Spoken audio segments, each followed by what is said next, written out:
Hey guys, so I cannot believe that it's already been a month since my last video. Life has just kind of happened. It's gotten in the way of the motivation to make a new video. I kind of have to be in the talky, positive mood to sit and talk to a camera. um, So a lot has been going on. I, of course, last video back from our holiday in BC. So a couple weeks were spent recovering, which is to be expected. I have found that driving from here to the mountains is a lot easier than going from the mountains to here. I kind of thought about it, and from here to there, it's a gradual increase in elevation, and then when you come back, it's like super high elevation and mountain passes like right away. So I blame that for the reason why the trip home is harder, which is okay because we're going home, so I can go home and be unwell. I also have some pretty cool news. I am going to see Dr. Blair Grubb, a pot specialist in Toledo, Ohio. Why Toledo, Ohio? I don't know. I wish it was a nice sunny place, but you can't pick where doctors reside. So I have seen Dr. Grubb twice in the past. If you haven't known me for a while, you would know that I have seen him. But if you are new to my life story, this will be the first time that you have heard of Dr. Grubb. Dr. Grubb has his name on tons of pot studies. He's always doing research, and he's a really cool guy. And I'm excited, I'm nervous, I'm stressed out about seeing him, but I think that's pretty normal. I experienced all that the last 2 times as well. It's amazing when here in Alberta, doctors don't have any answers. I have a lot of questions that go unanswered, and just a lot of things that happen that is kind of a myth to us.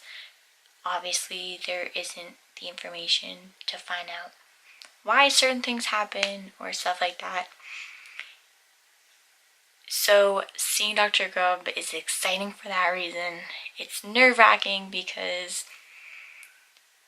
you really want to be told good news, like, I discovered this, or you have to try this new medication, and that makes you nervous because you hope for that, but you really don't know what to expect, like, treatment-wise, I guess. And stressed because I cannot fly, so we have to drive. Now that's a 4 to 5 day drive each way, which is hard when you already don't travel too well. So I'm definitely stressed out about the journey there. We have our hotels booked the way there, so I already know, like, day 1 is this distance, day 2 is this distance, so I'm prepared for that. But you cannot prepare for how your body's going to react, especially with pots. You could catch a great week and you'll be fine. You could catch a bad week, there's nothing you can do, you have to go that week. So of course the stress of that is weighing on me. I know I shouldn't let it weigh on me, but I am. Also, the stress of unfortunate family matters right now. There's a few health things going on with family, so that of course adds stress, adds worry, adds a lot of things. And with POTS, my body unfortunately doesn't have normal responses to stress, worry, all that kind of stuff. So instead of just the usual, okay, usual is a bad term, instead of the get stressed and you're frazzled or something, I get stressed and my body is affected. So I get more tired, I get more symptomatic, and that's another big reason why you haven't seen a video from me in a month. It's just a lot of things happen at once, and my body reacts symptomatic wise rather than what I used to do when I was younger.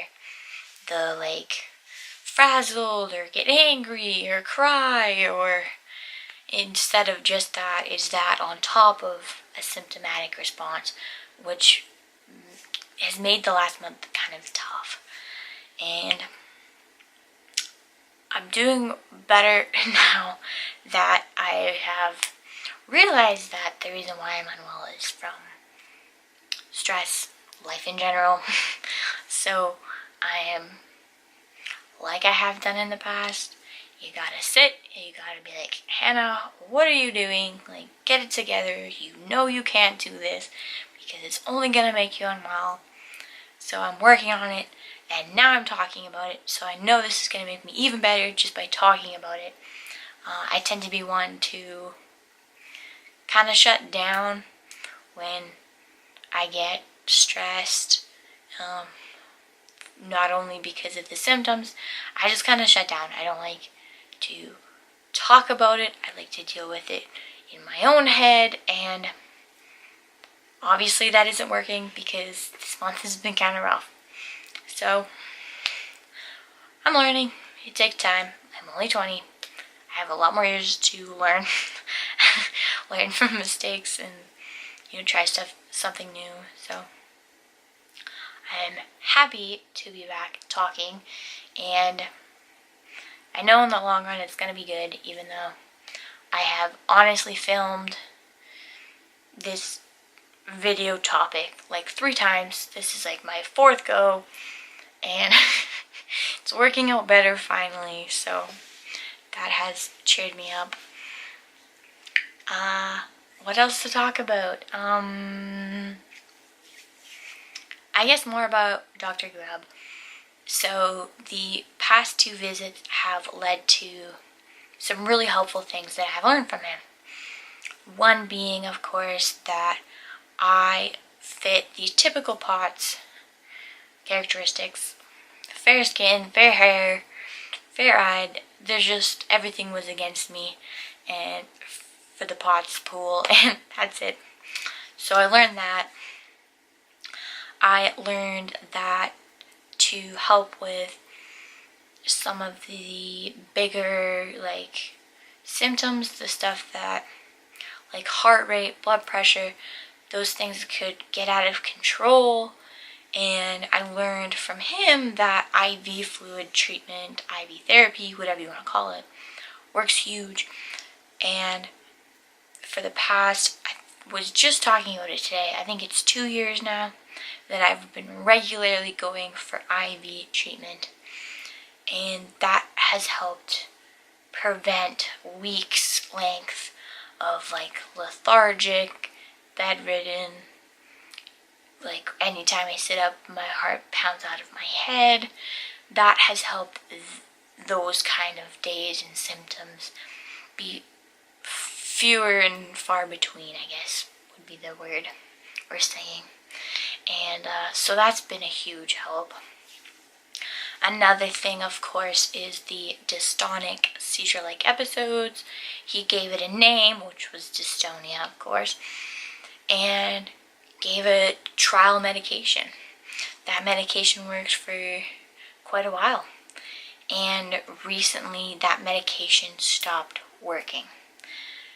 So that was probably one of the major reasons why we originally started contemplating going back to see him. So it's been a couple of months now where I have not been on that medication. And so far it's been okay. I didn't significantly get more worse. My dystonic seizure-like episodes did not become more frequent, which was good, but how long is that going to last? Is it going to get worse? So that's number one on the list. Number two for seeing him, of course, is the nausea. I suffer daily from feeling sick. The weakness that comes with nausea. Kind of like having the flu every day. I'm not throwing up every day, of course, so that's good. But definitely that feeling of wanting to throw up. I feel that sick. So I've had enough of that. So I'm hoping that he at least has a suggestion or a reason why I'm suffering so much from feeling sick and so often. And a lot of the time it prevents me from doing things, because doing things when you feel sick obviously isn't fun. When you have the flu, you want to stay in bed all day, and I can't do that. It's a chronic illness. You have to adapt. In my case, there's a lot of sucking it up and doing things through the sickness, it's almost like a pain. I can feel so sick some days. So trying to do things through that is hard, but I have to, otherwise, I won't leave this house, because there's not too many fantastic days that I have anymore. So that's another reason. And I guess over the past month, this list of things that are going on, that are happening, that are being just a huge hassle, that no one can help me with, that list has just gotten big. And I just really want some help, some opinions, some help. I said help already. Just some help. And just at least someone to tell me this is normal, or stuff like that other POTS patient experiences this to this severity or whatnot. So those are my reasonings for seeing Dr. Grubb. I leave in 3 weeks. Crazy, I know. My appointment is October 3rd. I'm hoping I'm right. My memory, of course, can get bad. I blame the brain fog. Just a potsy thing. So, it's coming up really fast. I do plan on bringing the camera along, of course. That many hours in a car all day, I need something to do. So, whether it be talk to a camera, film the outside, take pictures, I'm sure I'm going to find something to do. So definitely stay tuned. Thanks for watching. Thanks for your patience for waiting a whole month for another video. I feel awful for letting it go that long, but if you're watching this video and sticking around, I really appreciate it. And again, thanks so much for watching. I hope everyone is well, and to take care. Bye.